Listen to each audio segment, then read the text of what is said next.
Today, we're going to break down a new model for children's mental health care. And honestly, it's built on a pretty simple idea. What if, instead of making families jump through hoops to find help, we brought that help directly to them, right to a place their kids already know and trust? Let's dig into the blueprint for this whole thing. Okay, let's just start right here. This one sentence from the founder, Adam James, really gets to the core of it all, doesn't it? It's this powerful reminder that the story a child tells themselves on the inside, well, that can shape everything they do on the outside. And that leads us to the big question, the one this entire model is trying to answer. If that internal story is so critical, what if we could actually help a child rewrite it? Give them the tools to change the narrative from "I'm bad" to "I am brilliant, I am strong, I can do this." To really get the solution, you have to understand where it comes from. And this whole mission, it wasn't dreamed up in some corporate meeting. It was born out of a really personal story of pain, of loss, and ultimately of transformation. See, it all boils down to this one idea. That little voice inside a child's head is having a conversation 24/7. And that voice can either tear them down or it can build them up. The whole goal here is to help make sure it's a voice of confidence and hope. And here's the why behind it all, right here in the mission statement. Notice the wording. It's not about fixing kids, it's about equipping them. It's about giving them the tools they need to rise above whatever they're facing so they can finally see just how brilliant they really are. So, if the mission is to change that inner voice, how in the world do you actually do that? Well, the answer starts with rethinking the most basic thing, where this kind of support even happens. And this is the reality check. A staggering 80% of children go through some kind of trauma. But look at the other number. Only 21% of them ever get the professional help they need. That's not a gap, that's a canyon. And it's created by all the usual suspects: cost, not having a car, stigma, you name it. So how do you bridge a canyon like that?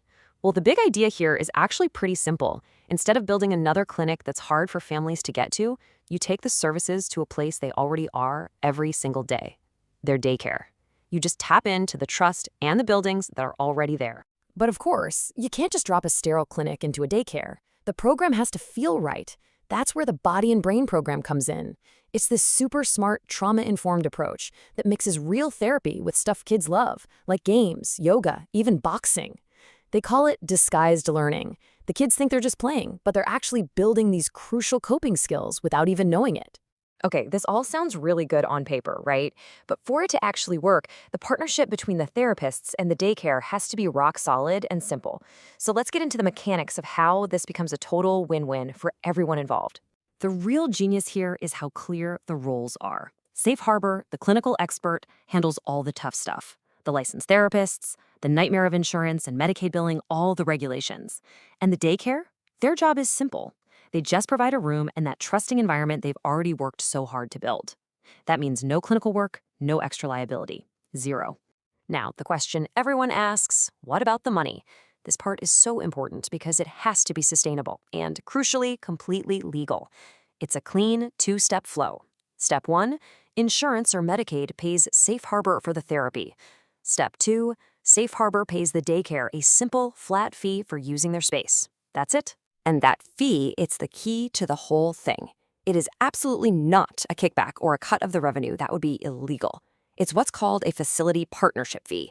Think of it just like a commercial lease. You're paying fair market value for the space. This clean financial line is what keeps the entire partnership ethical, transparent, and totally above board. All right, so we've covered the why and the how. Now for the really good part. Does it actually work? Let's look at the real-world results, not just for the kids, but for the daycare businesses themselves. For the children, this is about getting a toolkit they can use for the rest of their lives. We're not talking about abstract theories here. They're learning hands-on skills, like how to use I feel statements to say what they need, or how to use a stress thermometer to check in with their emotions before things boil over. And for the daycare partners, the results are just as real. Having these services on site is a huge draw for parents, leading to enrollment boosts of up to 30%.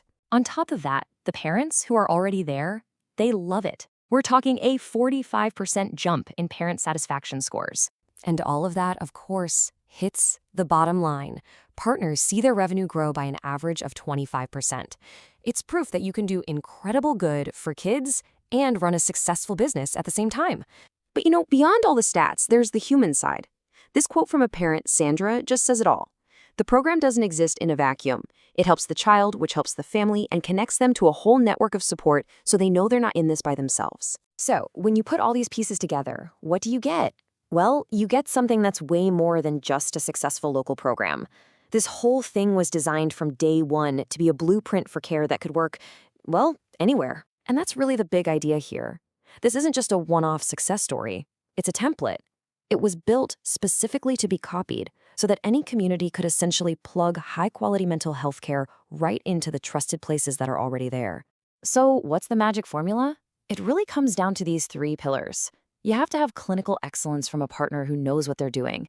You need the community access that only a place like a local daycare can provide.